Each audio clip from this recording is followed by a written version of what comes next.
You see me? I wanna make things bad. Forget to you like we. Yeah. Don't just leave me alone, brother. Make man live, brother. Allow man make man survive, brother. And start mix up man and on violence and crime business, brother. Music man I do over here, so brother. Strictly music man I do over here, so bad man. No love for man, dog. You hear that? Well. When me disclose the truth based upon the tape evidence, we will see who is doing what.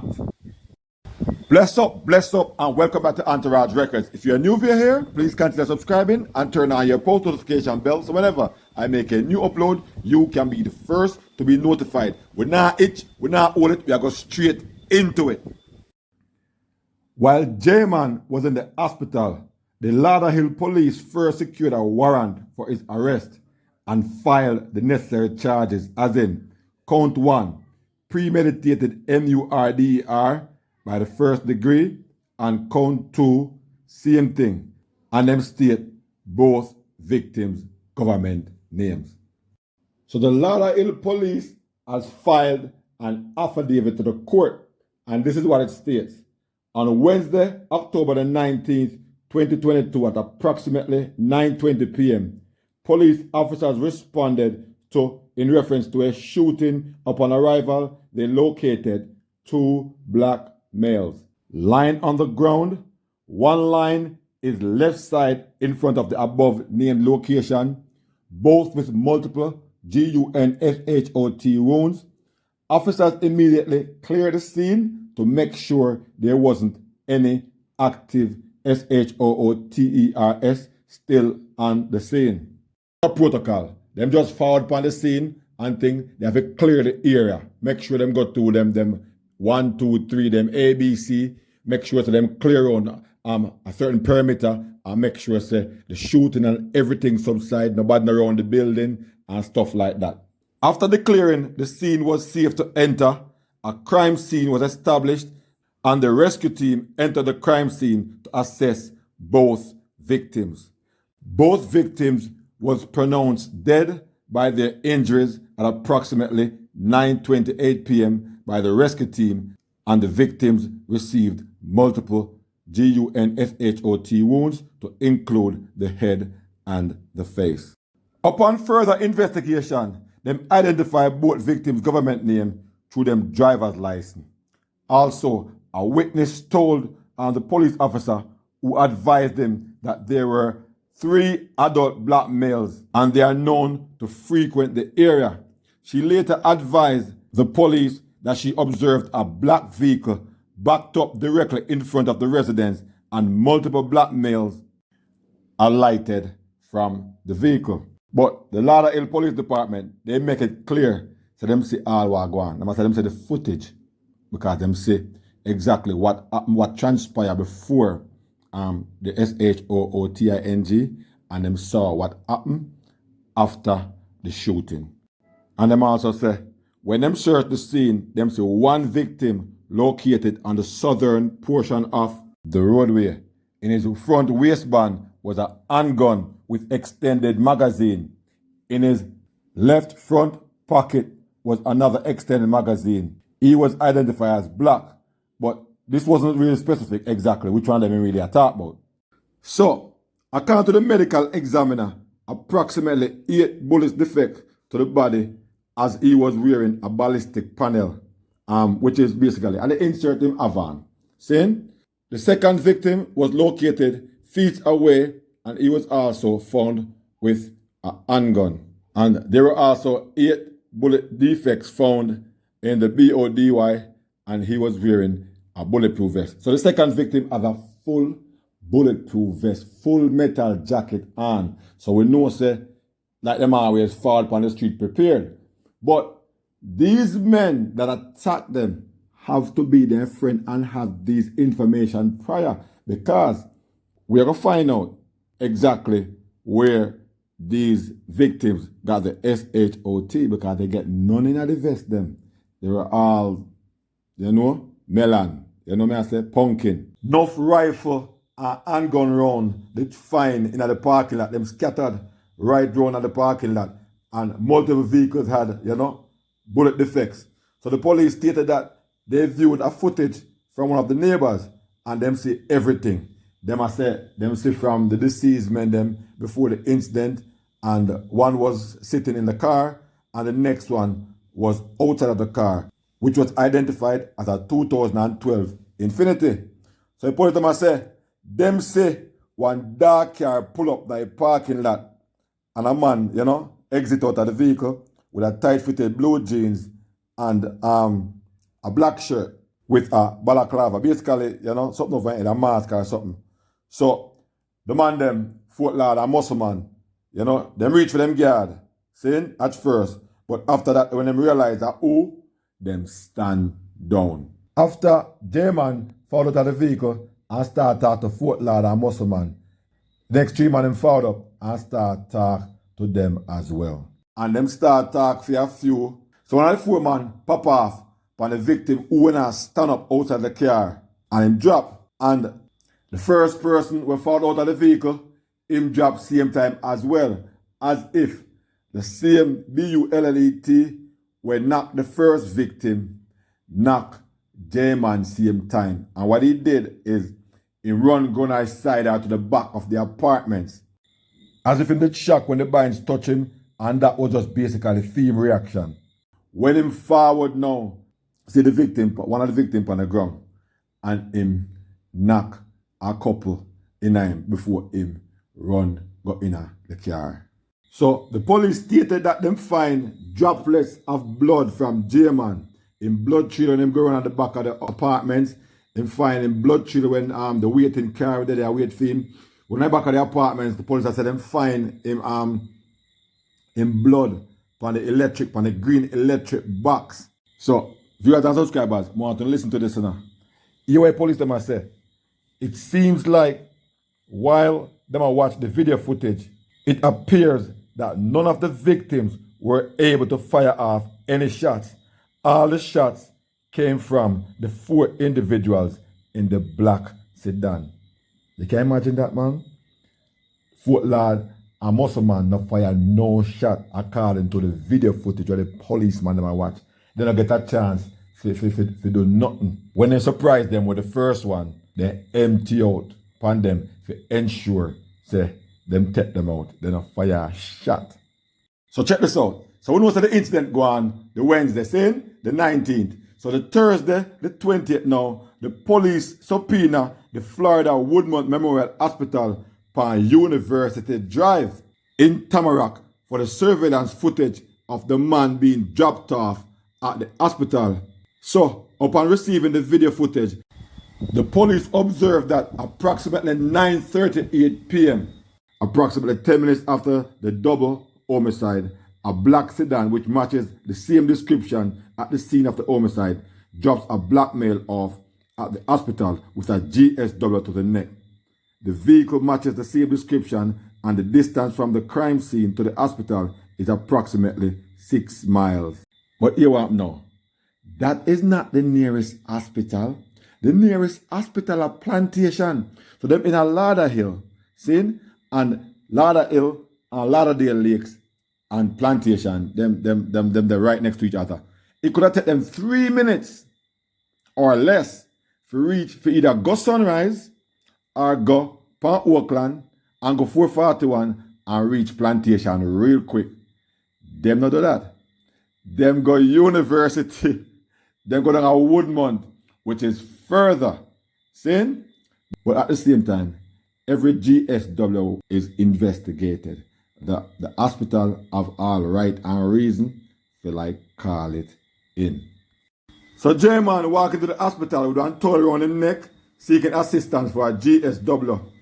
Not knowing his connection to the case, the police try to identify him via his fingerprint and all them things, but to no avail. So the police then contact Border Patrol, who identify him as Jareem Shelton. So they found out that him enter the country illegally and they have a parole status, so he have to see a judge, which more likely is an immigration judge. The matching description of enclosed and the blood trail, and the police placed J-Man at the scene with his DNA. These people now start realizing on Jamaica this, and the informer for dead don't apply because there are many informers and people always are going to give information to the police. So from the affidavit file is public information. You can write on anything to the affidavit. And many and different people start to add on for them thing to the affidavit or start calling into the police and giving them information. So the copper said, I was contacted by one of the family members of the deceased who advised that there was an ongoing gang feud coming out of Montego Bay, Jamaica. I was advised that one of the individuals that was feuding with the victims was a male by the name of Jman. That's one information them get. And one next one them get him say, I also received another anonymous tip which stated there was a shooting in Lauderhill and this is believed to be gang related. There was a person involved who was shot as well but was able to get away. The anonymous tips state they have aliases Squashman, Jman and Fredman and call themselves G City Gang. So the police said him researched the name Jaheim Shelton and revealed an Instagram page with Jman music with a picture from the page revealed a male who resembles Jaheim Shelton depicted in the hospital surveillance footage. So the police definitely are trying to identify the next three persons that was with Jman, and you know how them do for them thing. And when they start pressing and they ask him all these kind of questions and they make sure them will tell him, say, listen, you go down for double homicide, you know. And they will offer him all these reduced sentences. They will say to him, say, yo, if you are not the leader, you won't get X amount and all that. But if you take the fall for them, then they will multiply up to a whole per years. Plus they will tell him about the chair and the injection and all these things. You don't think that Jman can't hold that? Police also have some information from the war and where it has stemmed from. So this is the background of them get.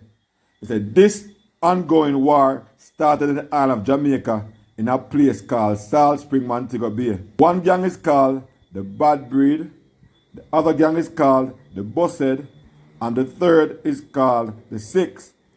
All were friends but became enemies. It is three different fractions.